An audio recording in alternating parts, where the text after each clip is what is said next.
Assalamualaikum warahmatullahi wabarakatuh. Alhamdulillahirabbil alamin wassalatu wassalamu ala asyrafil anbiya'i wal mursalin wa ala alihi wa sahbihi ajma'in.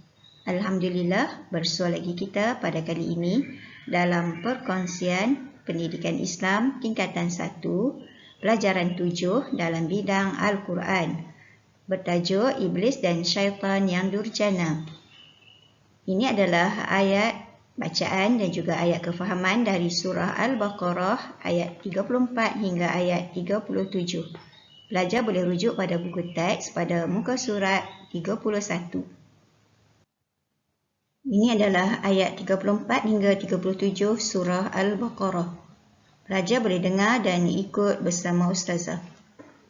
A'udzubillahi minasyaitonirrajim. Bismillahirrahmanirrahim.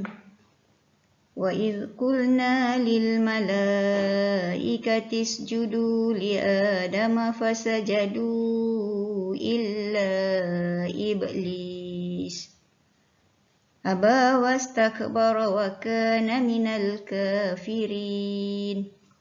Wa qulna ya Adamu uskun anta wa zawjukal jannata wa kula minha ragadan haitsu syi'tuma wa la taqraba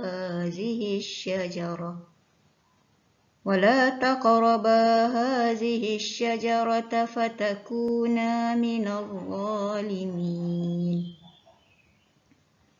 وأزلهما الشيطان عنها فأخرجهما مما كانا فيه وقلنا اهبطوا بعضكم لبعض عدو ولكم في الأرض مستقر ومتاع إلى حين فتلقى آدم من ربه كلمات فتاب عليه إنه هو التواب الرحيم. صدق الله العظيم. Untuk lebih memahami lagi ayat ini, cuba kita lihat terjemahan ayatnya. A'udzubillahi minasyaitonirrajim. Wa idh qulna lil malaikati isjudu li adama fasajadu illa iblis aba wastakbara wa kana minal kafirin. Yang bermaksud, dan ingatlah ketika kami berfirman kepada malaikat, tunduklah, iaitu berilah hormat kepada Nabi Adam alaihi salam. Lalu mereka sekalian tunduk memberi hormat melainkan iblis. Dia enggan dan takbur dan dia tergolong dalam kalangan orang kafir. Wa qulna ya Adam uskun anta wa zawjukal jannata wa kula minha ragadan haitsu syi'tuma wa la taqraba hadhihi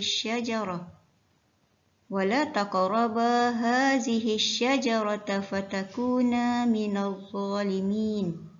Yang bermaksud, dan kami berfirman, wahai Adam alaihissalam, tinggalkanlah engkau dan isterimu dalam syurga dan makanlah daripada makanan syurga apa-apa sahaja yang kamu berdua sukai sepuas-puasnya. Dan janganlah kamu menghampiri pokok itu. Jika kamu menghampiri pokok ini, maka kamu akan tergolong dalam kalangan orang yang zalim.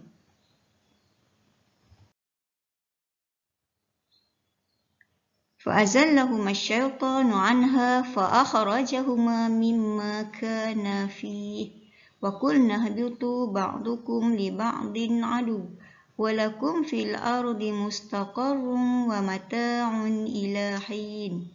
Yang bermaksud, setelah itu lalu syaitan menggelincirkan mereka berdua dari syurga itu dan menyebabkan mereka dikeluarkan dari nikmat yang mereka telah berada di dalamnya. Dan kami berfirman, turunlah kamu. Sebahagian kamu menjadi musuh sebahagian yang lain.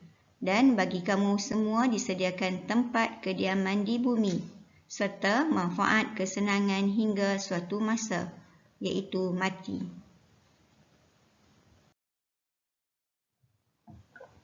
Fatalaqqa Adamu min rabbih kalimatin fataba alaih innahu huwat tawwabur rahim. Yang bermaksud, kemudian Nabi Adam menerima daripada Tuhannya beberapa kalimah, iaitu kata-kata pengakuan taubat yang diamalkannya. Lalu Allah menerima taubatnya. Sesungguhnya Allah, dialah yang Maha Pengampun, iaitu penerima taubat, lagi Maha Mengasihani.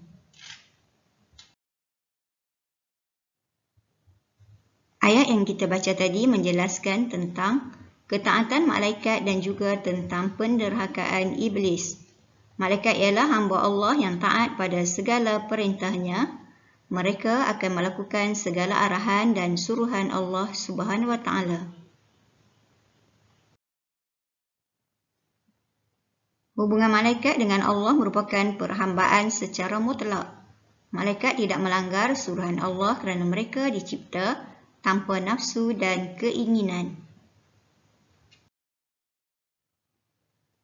Malaikat melaksanakan suruhan Allah kerana takut akannya.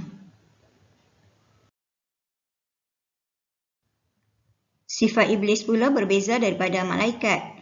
Pada peringkat awal, perlakuan iblis menyerupai perlakuan malaikat yang sentiasa patuh beribadat kepada Allah Subhanahu wa Ta'ala.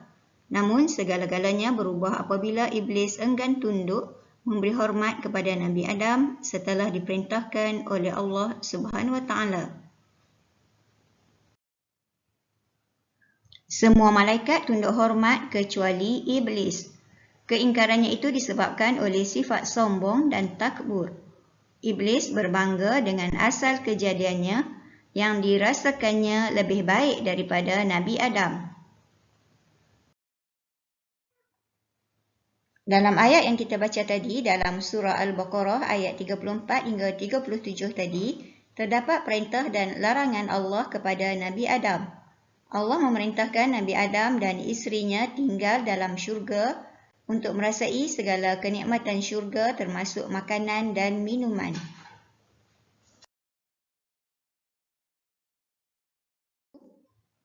Allah melarang kedua-duanya daripada menghampiri pohon larangan dan memakan buahnya.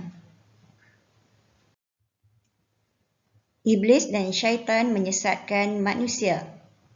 Iblis ialah jin yang ingkar terhadap perintah Allah untuk sujud kepada Nabi Adam dan menjadi pemimpin kepada syaitan dalam kalangan jin dan manusia. Iblis dan syaitan sentiasa berusaha untuk menyesatkan manusia. Syaitan memperdayakan manusia sejak zaman Nabi Adam lagi.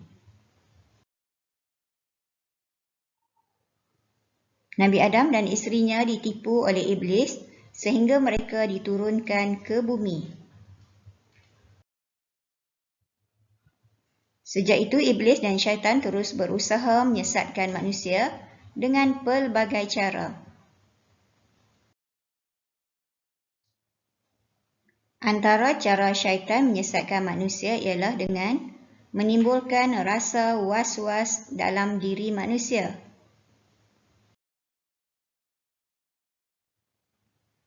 Menghasut manusia supaya meninggalkan suruhan Allah Subhanahu wa Ta'ala.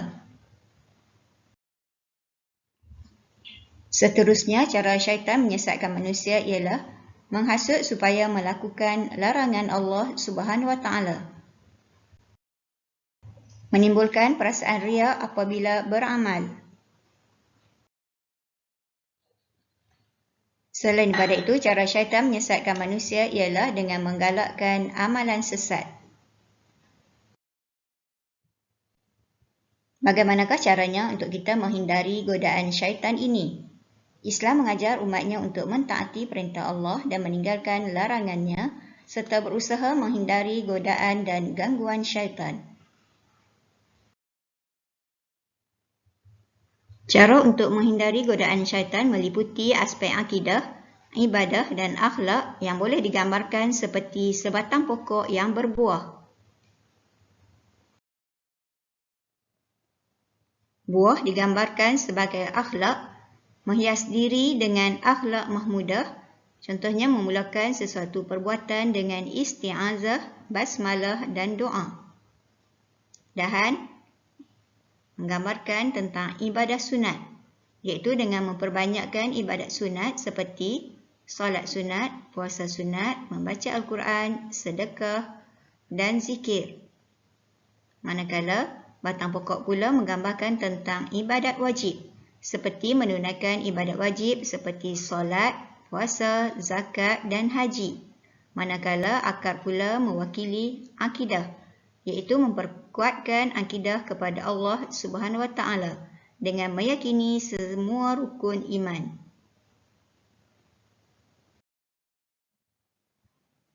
Beberapa pengajaran yang boleh kita ambil daripada ayat 34 hingga 37 surah Al-Baqarah ini.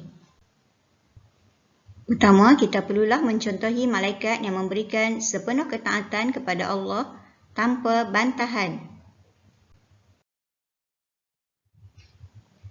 Kedua, kita hendaklah menjauhi sifat sombong dan takbur kerana sifat ini merugikan diri.